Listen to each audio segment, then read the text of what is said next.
Hello students, welcome back. This is our lecture number 16 of class 11th Computer Science chapter 2, that is your software concepts. हम लोग functions of operating system पढ़ रहे थे, जिसमें हम लोग पहला functions था जो कि उसमें प्रोसेसर मैनेजमेंट था, उसको हम लोगों ने कंप्लीट कर लिया है. आज जो सेकेंड फंक्शन है ऑपरेटिंग सिस्टम का, उसको हम लोग स्टार्ट करेंगे और वो है हमारा स्टोरेज मैनेजमेंट. पहला तो हमारा था प्रोसेसर मैनेजमेंट. नेक्स्ट जो फंक्शन है ऑपरेटिंग सिस्टम का वो है हमारा स्टोरेज मैनेजमेंट.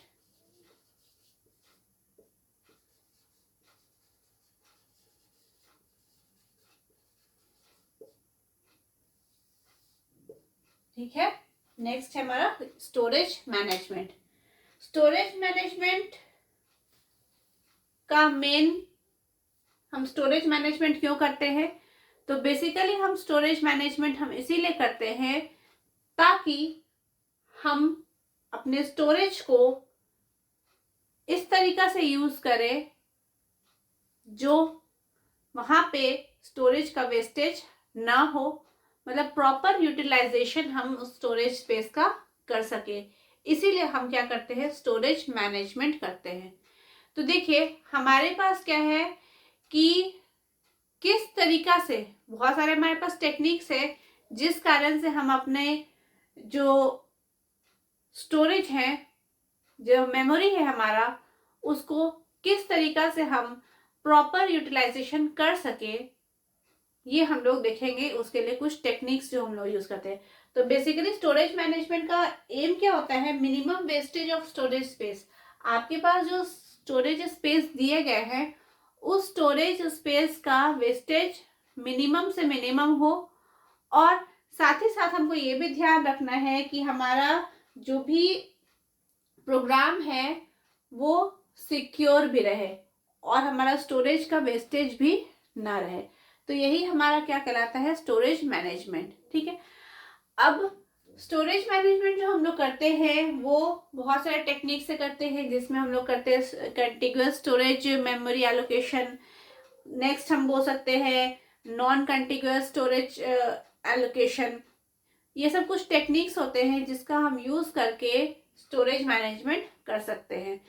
तो बेसिकली स्टोरेज मैनेजमेंट क्या हो गया, what is the aim of storage management? तो एम यही होता है स्टोरेज मैनेजमेंट का कि हमारा जो स्टोरेज है उसका वेस्टेज कम से कम हो और प्रॉपर हम उसका यूटिलाइजेशन कर सके. ठीक है. और साथ ही साथ हमारा जो भी डेटा है उसका प्रोटेक्शन हो, मतलब उसकी सिक्योरिटी की भी हमारे बात यहाँ पे होती है किसमें, स्टोरेज मैनेजमेंट में. तो what is storage management? The storage management function aims at minimum wastage of storage area. The storage management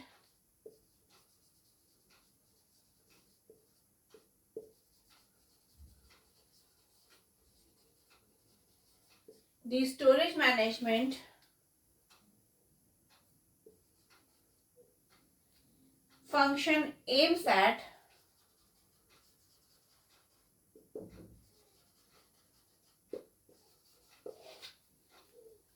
minimum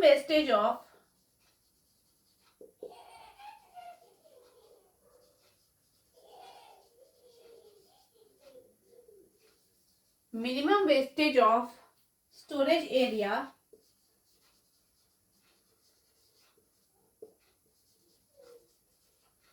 as well as program protection and security, as well as program protection and security.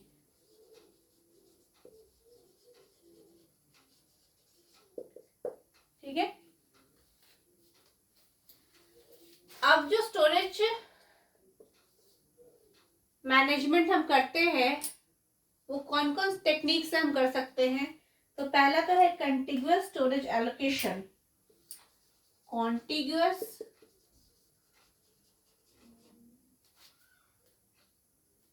Storage allocation. और second है आपका non कंटिग्यूअस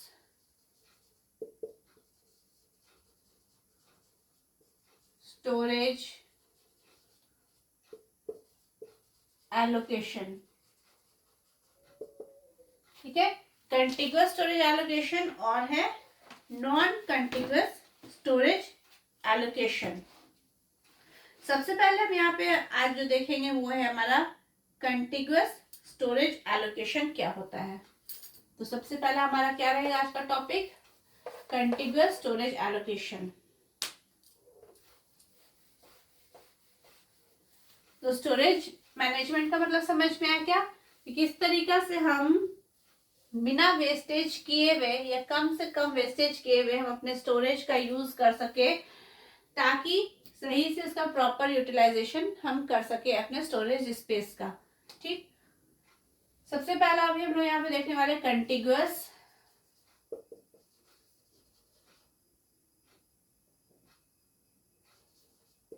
storage allocation.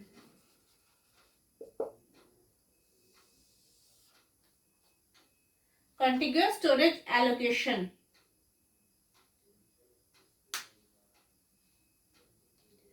नाम से समझ में आ रहा है contiguous storage allocation क्या बोल रहा है। यहाँ पे इस एलोकेशन टेक्निक में हम लोग जो स्टोरेज कर रहे हैं, यहाँ पे हम यूज कर रहे हैं कंटिग्यूअस ब्लॉक ऑफ मेमोरी का। कंटिग्यूअस ब्लॉक ऑफ मेमोरी का मतलब क्या हो गया, एक सीधे लाइन में जहां पे हम एक साथ डेटा को रख रहे हैं, मतलब कंटिग्यूअसली, उसको हम क्या बोलते हैं, कंटिग्यूअस स्टोरेज एलोकेशन बोलते हैं। अब इसका मतलब क्या हो गया, तो पहले चलिए इसका डेफिनेशन देखते हैं, तब आपको समझ में आएगा। इसका हम एग्जांपल से आपको बताएंगे कि क्या होता है। तो कंटिग्यूअस स्टोरेज एलोकेशन क्या बोल रहा है, contiguous storage allocation is a contiguous storage allocation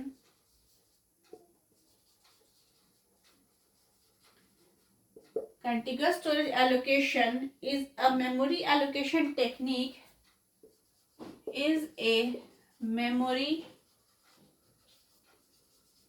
allocation technique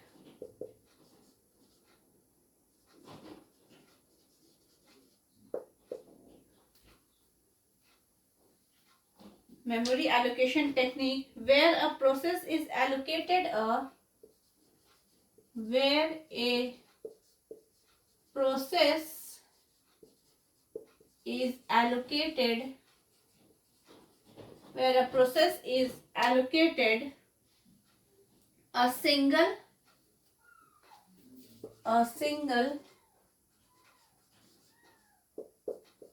contiguous single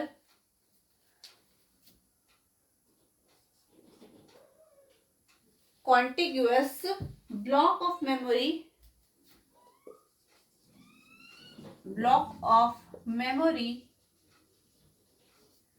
contiguous block of memory that meets its size requirement, that meets its size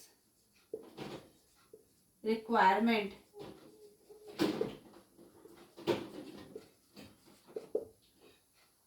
ठीक है, अब देखिए यहाँ पे क्या बोल रहा है, कंटिग्यूअस स्टोरेज एलोकेशन क्या बोल रहा है, contiguous storage allocation is a memory allocation technique, एक मेमोरी एलोकेशन टेक्निक है जिसमें कि वेयर जितने प्रोसेस है is allocated a single contiguous block of memory. मतलब जितने भी प्रोसेस है, मान लीजिए हमारे पास 5 प्रोसेस है, 10 प्रोसेस है, तो जितने भी प्रोसेस रहेंगे सबको एक सिंगल ब्लॉक ऑफ मेमोरी मिलेगा, लेकिन कैसे मिलेगा, कंटिग्यूअस, एक सीक्वेंस में मिलेगा।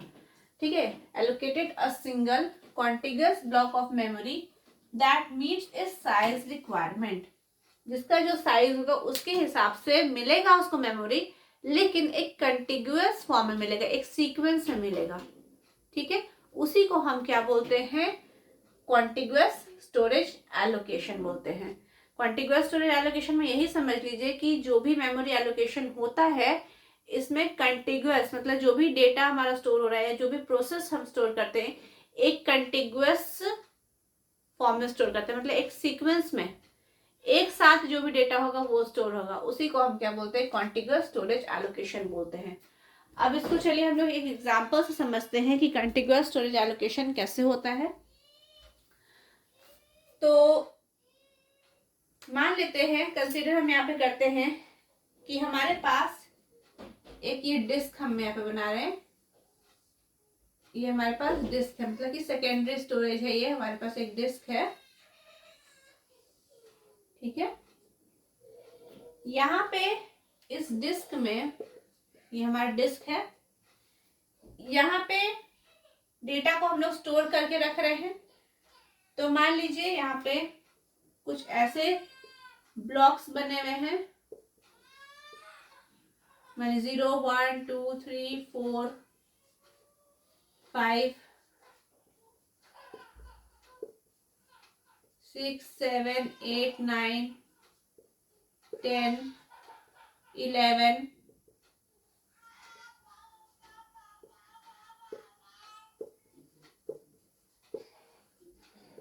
12 13 14 15 16 17, ठीक है, 0 1 2 3 4 5 इस तरह से 17 और भी यहाँ पे मान लीजिए कुछ ब्लॉक्स हमारे बने हुए, ठीक है। और यहाँ पे हम एक मान लेते डायरेक्टरी है,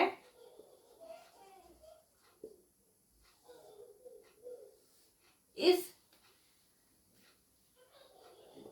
डायरेक्टरी है, इस डायरेक्टरी में मान लीजिए हम यहाँ पे फाइल है, ठीक है। डायरेक्टरी इसलिए रहे, डायरेक्टरी के अंदर सब कुछ आ जाता है, आपके जितने भी फाइल्स एंड फोल्डर्स होते हैं, ठीक है।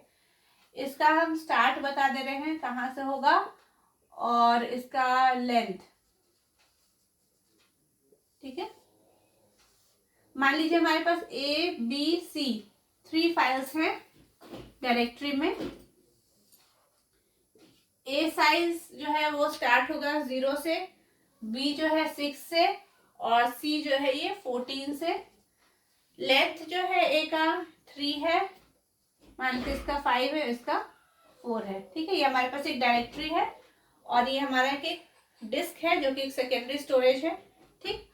अब यहाँ पे क्या हो रहा है, कॉन्टिग्यूअस स्टोरेज एलोकेशन में यहाँ पे हम डायरेक्टरी इसीलिए ले रहे हैं क्योंकि डायरेक्टरी के अंदर आपको बताया कि जितने भी फाइल्स एंड फोल्डर सब कुछ इसके अंदर आ जाते हैं, इसलिए डायरेक्टरी यहाँ पे, ठीक है। जस्ट एग्जांपल है ये। अब कंटिग्यूअस स्टोरेज एलोकेशन में क्या बोला जा रहा है कि यहाँ पे जो भी मेमोरी एलोकेशन होता है इस टेक्निक में, जितने भी प्रोसेस होते हैं उसको एलोकेट होता है एक सिंगल या कॉन्टिग्यूअस ब्लॉक ऑफ मेमोरी। सभी को एक एक सिंगल कॉन्टिग्यूअस एक साथ मेमोरी ब्लॉक मिलेगा जो उसका रिक्वायरमेंट को फुलफिल कर सके, उसको हम क्या बोलते हैं, कॉन्टिग्यूअस स्टोरेज एलोकेशन। अब देखिए यहाँ पे जो फाइल ए है वो आपका कहाँ है, ये जितने भी फाइल हैं वो कहाँ स्टोर है, मान लीजिए ये सभी के सभी स्टोर है आपके हार्ड डिस्क में, ठीक है। अब जो फाइल ए है उसका स्टार्ट हम कहाँ से किए, 0 से, मतलब ये हमारा इतना मेमोरी स्पेस है, हम इसमें क्या किए 0 से स्टार्ट यहाँ पे किए और इसका लेंथ कितना है 3, मतलब कि मान लीजिए ये 3 KB का जितना भी है 3 साइज आपका ले रहा है, ठीक है। तो 0 से स्टार्ट होगा मान लीजिए ए, तो मतलब ये कौन कौन सा ब्लॉक लेगा, ये वाला लेगा, ये वाला लेगा और ये वाला, मतलब 0 1 और 2। उसी तरह जो बी है आपका फाइल वो कहाँ से स्टार्ट हो रहा है 6 से, कितना साइज है इसका 5, तो 6 7 8 9 और 10, ये देखिए कंटिन्यूअस एक साथ ले रहा है, ऐसा नहीं कि कोई यहाँ पे ले रहा है, कोई यहाँ पे ले रहा है, कोई यहाँ पे ले रहा है जगह, कोई यहाँ पे ले रहा है, ऐसा नहीं। उसी तरह अगर हमारा सी है तो ये 14 से स्टार्ट हो रहा है, कितना साइज ले रहा है यहाँ से 14 15 16 और 17, ये इतना मेमोरी ब्लॉक ले रहा है। तो देखिए कंटिन्यूअस फॉर्म में ले रहा है, एक सीक्वेंस में ले रहा है ना। यही समझ लीजिए कि कोई क्लास में आपके मान लेते हैं 50 स्टूडेंट्स हैं, तो सभी का रोल नंबर होता है, रोल नंबर 1 2 3 4 5, तो हुआ कि रोल नंबर 1 जो है ये इस रो से, मान लीजिए लेफ्ट साइड के रो से रोल नंबर 1 से लेके बैठना स्टार्ट करेंगे। अब एक में क्या है, 10 बेंच लगे हुए हैं, तो रोल नंबर 1 2 3 4 5 इस तरीके से हम लोग चलो सबको बैठा है, ठीक है। तो 10 स्टूडेंट इधर बैठे, फिर 10 इधर। तो देखिए इससे क्या होगा कि हर एक स्टूडेंट एक सीक्वेंस में, अगर हम जान रहे हैं कि अगर हम 1 तक पहुंच 10th तक हमको जाना है, तो हम जान रहे हैं कि फर्स्ट वाले बेंच पे रोल नंबर 1 बैठा है, तो हम आसानी से 10th तक जानेंगे कि जो लास्ट बेंच पे है वो 10th स्टूडेंट बैठा है। 11th स्टूडेंट कहाँ बैठा होगा, नेक्स्ट वाले रो में, वो आगे फर्स्ट बेंच पे बैठा होगा, ठीक है। तो इस तरीका से हमारा क्या है, मतलब कंटिन्यूअस फॉर्म में यहाँ पे क्या हो रहा है, डेटा स्टोर हो रहा है, इसमें कॉन्टिग्यूअस मेमोरी एलोकेशन में, ठीक है, इस टेक्निक में। अब यहाँ पे क्या है, देखिए अब इसका एडवांटेज क्या हो गया कॉन्टिग्यूअस मेमोरी एलोकेशन का। कॉन्टिग्यूअस स्टोरेज एलोकेशन या मेमोरी एलोकेशन हम जो भी बोले, उसका एडवांटेज क्या हो गया, सबसे पहला तो ये क्या है, इजी टू इम्प्लीमेंट। अगर हम इसके एडवांटेज देखें, एडवांटेजेस अगर हम इसका देखें, तो सबसे पहले तो एडवांटेज ये हो गया इजी टू इम्प्लीमेंट।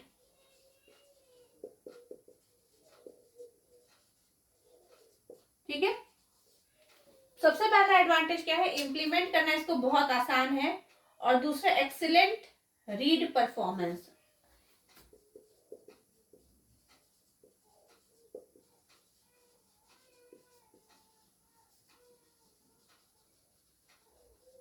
अब देखिए हम इसको क्यों बोल रहे हैं कि इंप्लीमेंट करना इजी है।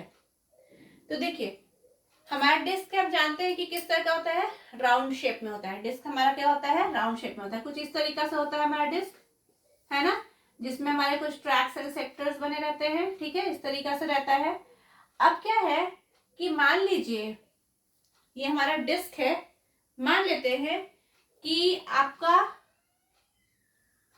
ये वाला जो है बी वाले को, हमको बी फाइल को रीड करना है, ठीक है। तो बी वाले फाइल का मान लीजिए, तो ये रीड राइट हेड है आपका, मान लीजिए रीड राइट हेड है, वो यहाँ पे 6 पे है, ठीक है। तो ये क्या होगा, 7 होगा, ये क्या होगा 8 होगा, ये क्या होगा 9 होगा, ये होगा आपका 10 11 इस तरह से होगा। तो क्या है, एक तो सबसे पहले देखिए कि इसमें डेटा कॉन्टिग्यूअस है, तो बहुत आसानी से हम डेटा एक साथ एक जगह पे रख दे रहे हैं, ठीक है। और दूसरा सा क्या है, excellent read performance. Read performance अच्छा क्यों है, क्योंकि देखिए जैसे मान लीजिए हमको कोई डेटा को रीड करना, मान लीजिए बी फाइल को हम ओपन, अब यहाँ पे क्या है कि रीड राइट हेड आपका 6 पे है, तो जैसे आपका सीडी रोटेट होगा तो 7 पे आएगा, फिर 8 फिर 9 फिर 10 इस तरीके से आपका रोटेट होके आएगा डिस्क, है ना। तो ये जैसे रोटेशन हो, तो देखिए डेटा को फेच करना यहाँ से बहुत ज्यादा आसान हो रहा है, ठीक है। तो ये इसका एडवांटेज है कि read performance, excellent read performance, और दूसरा इजी टू इम्प्लीमेंट, इसको यहाँ पे डेटा को स्टोर करना रखना बहुत ज्यादा आसान है, ठीक है। नेक्स्ट इसका अगर हम डिसएडवांटेज की बात करें, तो डिसएडवांटेज क्या हो कॉन्टिग्यूअस का, डिसएडवांटेजेस क्या होगा, सबसे पहला तो डिसएडवांटेज इसका यही होगा कि आपका फ्रैगमेंटेशन होगा, डिस्क विल बी फ्रैगमेंटेड। पहला क्या है, डिस्क विल बी फ्रैगमेंटेड, ठीक है। पहला तो डिसएडवांटेज क्या, डिस्क फ्रैगमेंट होगा, दूसरा difficult to grow file, difficult to grow file. अब देखिए क्यों बोल रहे हैं इसको, सबसे पहला तो है आपका डिस्क यहाँ पे फ्रैगमेंटेड होगा। अब फ्रैगमेंटेशन आपका होता है, एक इंटरनल फ्रैगमेंटेशन होता है, एक एक्सटर्नल फ्रैगमेंटेशन होता है। फ्रैगमेंटेशन जो होता है,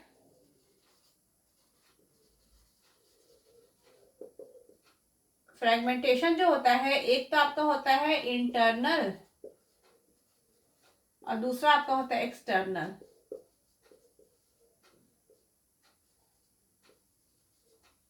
ठीक है। इंटरनल फ्रैगमेंटेशन और एक्सटर्नल फ्रैगमेंटेशन दो तरीका का होता है। बेसिकली यहाँ पे कौन सा फ्रैगमेंटेशन होता है, बेसिकली एक्सटर्नल फ्रैगमेंटेशन से सफर करता है। इंटरनल फ्रैगमेंटेशन क्या हो गया, जैसे एग्जांपल आप समझ लीजिए कि आपके पास कोई एक ब्लॉक है, ठीक है, इसका साइज है मान लीजिए 5 KB का ये ब्लॉक है, ठीक। अब यहाँ पे क्या होगा कि मान लीजिए कोई फाइल है वो 3 KB का है, ठीक है, फाइल जो है वो 3 KB का है और इस ब्लॉक का साइज क्या है 5 KB। तो यहाँ पे क्या होगा कि ये 3 KB का साइज तो लिया और बाकी का जो 2 KB हुआ वो क्या हो गया आपका वेस्ट हो गया। तो इस तरीका से यहाँ पे इसको हम लोग क्या बोलते हैं, ये आपका सफर करता है इंटरनल फ्रैगमेंटेशन से,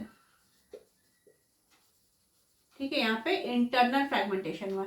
इंटरनल फ्रैगमेंटेशन किसको बोल रहे हैं कि अगर कोई फाइल का साइज अगर है 5 KB का और हमारे पास 3 KB का साइज मतलब ब्लॉक है, तो उस समय क्या हो रहा है कि आपका वो कितना साइज ले रहा है 3 KB साइज ले रहा है, बाकी के जो 2 KB है इस ब्लॉक में वो आपका क्या हो जा रहा है वेस्ट हो रहा है। तो ये इंटरनल फ्रैगमेंटेशन होता है। अब एक्सटर्नल फ्रैगमेंटेशन क्या हो गया, मान लेते हैं कि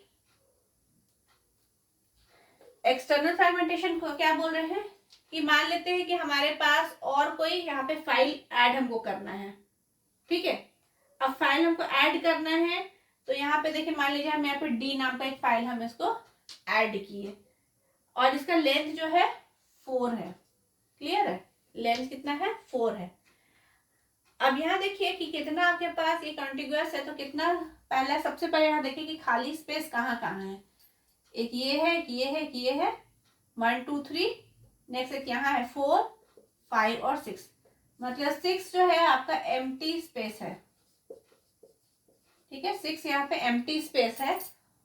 और लेंथ यहाँ पे कितना है आपको यहाँ पे 4 दिया हुआ है, लेकिन अब देखिए 6 खाली जगह तो है लेकिन यहाँ पे 3 स्पेस यहाँ पे है, यहाँ पे 1 स्पेस है ना, और देखिए और कहा है यहाँ पे 2 स्पेस है, मतलब कहीं पे कॉन्टिग्युअस 4 स्पेस खाली नहीं है। तो वहां पे कौन सा फ्रैगमेंटेशन हो रहा है, ये आपका कहलाएगा एक्सटर्नल फ्रैगमेंटेशन,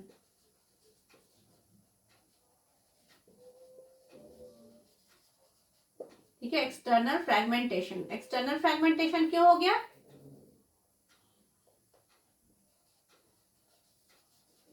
एक्सटर्नल फ्रैगमेंटेशन इसीलिए हुआ क्योंकि देखिए आपके पास डिस्क में जगह तो है लेकिन हम कॉन्टिग्युअस एलोकेशन कर रहे हैं, तो कॉन्टिग्युअस एलोकेशन में यहाँ पे एक्सटर्नल फ्रैगमेंटेशन फेस किया जाता है, क्योंकि यहाँ पे देखिए आपके पास मेमोरी ब्लॉक्स तो जरूर हैं लेकिन एक कॉन्टिग्युअस फॉर्म में नहीं है। तो हम यहाँ पे देखिए 6 एम्प्टी स्पेस मेरे पास जरूर है, 6 ब्लॉक्स मेरे पास खाली हैं लेकिन एक साथ खाली नहीं है, तो हम यहाँ पे अपने फाइल को नहीं रख सकते हैं क्योंकि फाइल का साइज 4 है, 6 ब्लॉक्स खाली है लेकिन यहाँ पे 3 ब्लॉक्स खाली है, यहाँ पे सिर्फ 1 ब्लॉक खाली है, यहाँ पे 2 ब्लॉक खाली है, तो हम एक साथ फाइल को नहीं यहाँ पे रख सकते हैं। तो ये एक्सटर्नल फ्रैगमेंटेशन से सफर करता है, तो डिस्क विल बी फ्रैगमेंटेड। तो यहाँ पे इसीलिए ये इसका एक ड्रॉबैक है किसका, कॉन्टिग्युअस स्टोरेज एलोकेशन का, क्योंकि यहाँ पे फ्रैगमेंटेशन हो रहा है, तो ये एक बहुत बड़ा ड्रॉबैक है इसका, क्लियर। नेक्स्ट है difficult to grow file. Next disadvantage क्या है, डिफिकल्ट टू ग्रो फाइल। अब फाइल को ग्रो करना डिफिकल्ट है। अब कैसे डिफिकल्ट है, मान लेते हैं कि कोई फाइल है हमारे पास, ई नाम का फाइल आया, ठीक है, इसका स्टोरेज स्पेस मान लीजिए तो लेंथ कितना है 3 है, इस ई फाइल का लेंथ 3 है, कोई प्रॉब्लम है क्या, नहीं। अब देखिए यहाँ पे हम इस फाइल को रख सकते हैं कहीं पे क्या, हाँ बिल्कुल रख सकते हैं। देखिए 3 स्पेस यहाँ पे खाली है तो हम ई को यहाँ से स्टार्ट करके हम यहाँ पे इस फाइल को रख लिए, तो देखिए ये जगह आपका भर गया। अब क्या है कि आप तो कोई भी फाइल रहता है तो हम उसमें जरूर एडिटिंग वगैरह तो करते ही हैं, कुछ मान लीजिए हमको कुछ और नया कुछ उसमें ऐड करना हो, कुछ हटाना हो, ये काम तो हम जरूर करते हैं। तो देखिए कॉन्टिग्युअस में यहाँ पे क्या हो गया कि मान लीजिए हमको इस ए फाइल में कुछ नया ऐड करना है, ठीक है, हम कुछ और इसमें नया ऐड किए, मान लीजिए इसका लेंथ 3 से बढ़ के 4 हो गया, तो देखिए हम नया इसमें ऐड नहीं कर सकते, क्यों, क्योंकि जो ई वाला फाइल था वो ये स्पेस जो आगे का था ये ऑक्यूपाई कर लिया। अगर हमको उसको ग्रो करना होगा तो मेरे पास कॉन्टिग्यूअस जगह ही नहीं है, अलग अलग जगह जरूर खाली है। ये हमारा एम्प्टी स्पेस हो गया, ये भी एम्प्टी स्पेस हो गया, ये भी एम्प्टी स्पेस है, लेकिन एक साथ नहीं है। जब एक साथ नहीं है तो हम कैसे यहाँ पे हम इस फाइल को ग्रो कर पाएंगे? तो it is very difficult to grow file. File को भी ग्रो करना यहाँ पे डिफिकल्ट हो जाता है। तो ये इसका क्या हो गया, कॉन्टिग्यूअस एलोकेशन का ये एक डिसएडवांटेज हो गया या ड्रॉबैक हम जिसको बोल रहे हैं। ठीक है, तो यही आपका होता है कॉन्टिग्यूअस स्टोरेज एलोकेशन। तो स्टोरेज मैनेजमेंट समझ में क्या होता है? स्टोरेज मैनेजमेंट हम का मेन बेसिकली काम क्या है? स्टोरेज मैनेजमेंट हम इसीलिए करते हैं ताकि हम हमारा जो स्पेस है, मेमोरी स्पेस है, हम उसका वेस्टेज कम से कम हो और हम उसका प्रॉपर यूटिलाइजेशन कर सकते हैं। इसीलिए हम क्या करते हैं, स्टोरेज एलोकेशन करते हैं, स्टोरेज मैनेजमेंट करते हैं।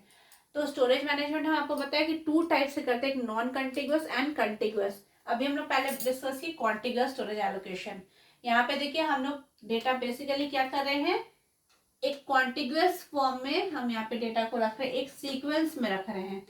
इससे सबसे आसान तो यही हो जाता है, कॉन्टिग्यूअस एलोकेशन से यही आसानी जरूर होता है, डेटा को फेच करना, डेटा को निकालना बहुत आसान होता है, सर्च करना बहुत आसान होता है। क्योंकि आप जान रहे हो कि अगर मान लीजिए मेरा कोई फाइल, अभी हम आपको बताया ना कि यहाँ पे अगर मान लीजिए 6 पे आप आए तो आसानी से 7, 8, 9, 10 ये आपको बहुत आसानी से डेटा फेच हो जाएगा और बहुत स्पीड में भी आपको डेटा एक्सेस यहाँ पे हो जाएगा।